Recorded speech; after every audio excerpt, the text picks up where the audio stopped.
Look from the Orion spacecraft as the astronauts head back to Earth after orbiting the moon. And look at that shot. You can see just a sliver of the moon there, a place they were just a lot closer to as they head away from it now. This marks the farthest that humans have ever traveled into deep space.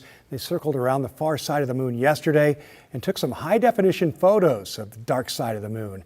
Today, the spacecraft is about 200,000 miles away from Earth, on track to return by Friday. And we mentioned those photos. Check these out, showing an up-close view of the moon's surface there. Just one of these photos shows an Earth set, which is meaning that the planet seemed to dip below the horizon like a sunset. Another photo shows an eclipse with the moon in front of the sun. NASA says the crew was about 4,000 miles from the moon at one point. Let's bring in Devin Haskins now with more of these photos and what they reveal, Devin. Yeah, it's amazing. I mean, you just take a look at the photos. I mean, the craters and just the definition that you can see, some that we've never seen before and some that we haven't seen for over 50 years.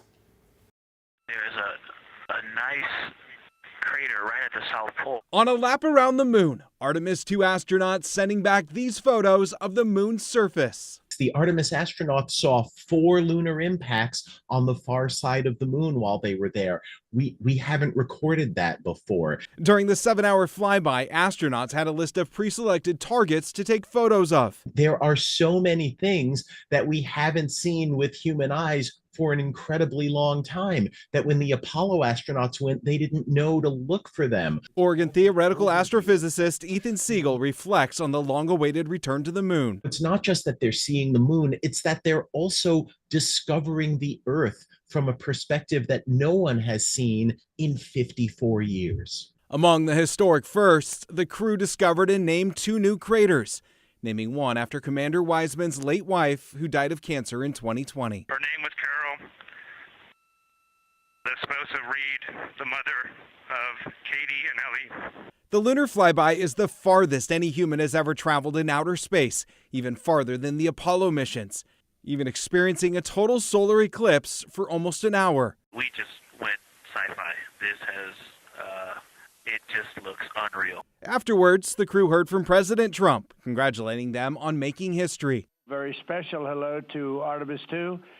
Today you've made history and made all America really proud. And as the crew heads back to Earth, Siegel says to think about this the next time you look up into the night sky. And when you look at the moon, whether it's tonight or tomorrow night, know that that's the same moon you're seeing. You're seeing that same moon that those astronauts are seeing from a perspective that was never seen by humans before, that took them farther from Earth than any human has ever been before.